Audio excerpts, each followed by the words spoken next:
anybody know what this symbol is staring straight at me?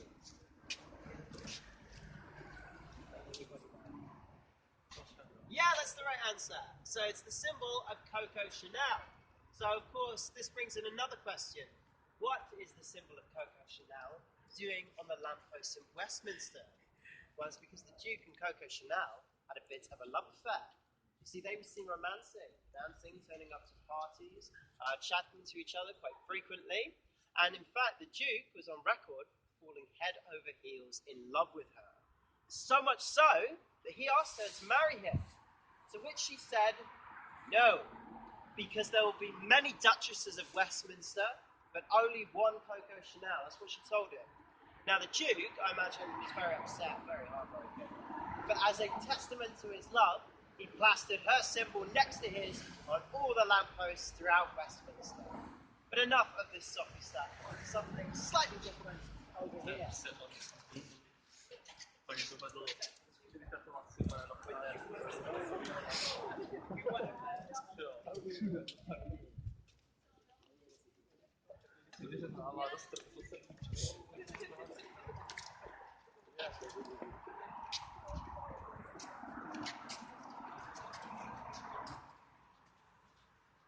Okay, so right now, underneath our feet is a series of bunkers. Bunkers that were built during the time of World War II. Now, they were built with materials that we couldn't get in this country. We had to get them imported from the US. And this is where Winston Churchill and other leaders of the country carried out the majority of the operations. Now, although they built these bunkers as sturdy as they could, London at the time was under something called the Blitz, a sustained attack from German forces, bombing attack. And Mr. Churchill knew that if one of these bombs were to land in the vicinity or right on top of the bunker, it would more than likely crush and kill everyone inside.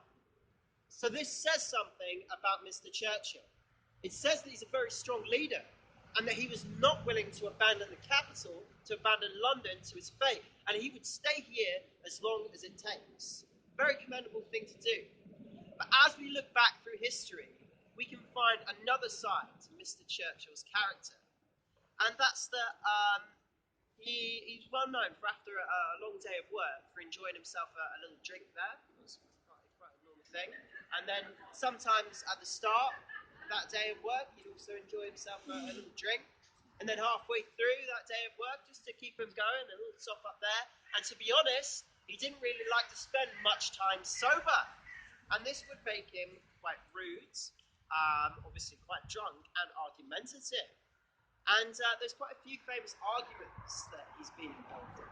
One I'd like to share with you is with a lady called Nancy Astor.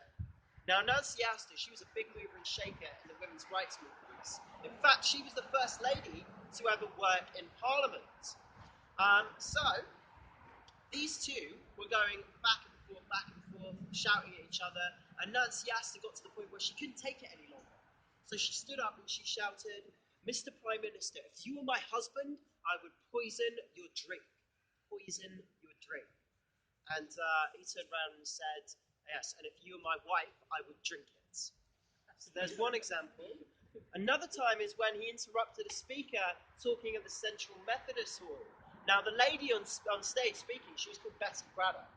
And Betty Braddock was in the middle of a full-on speech when Mr. Prime Minister came in very late, about 25 minutes late. He was drunk and he knocked stuff over. Now, she was distracted, she got annoyed, and she shouted, "Mr. Prime Minister, this is disgraceful. You're late and you're drunk."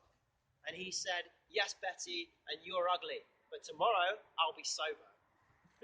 So there's some anecdotes from Mr. Churchill. You can see another side to his character there. Although he was a little bit rude and sarcastic, he was a strong leader, quite probably the leader that we needed during the time of World War II. Now, the Churchill War Rooms today are being converted into a museum. They're open 9 till 6 every day. They're well worth a look. And for any more information on them, come and ask me, because they'll go into stuff in a lot more detail than I have today. Guys, we're going to head down this way.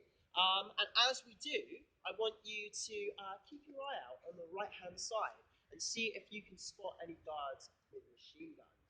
Don't worry, I assure you, it's all quite safe. Fantastic. We'll lead down this way. 2 seconds. Hey guys,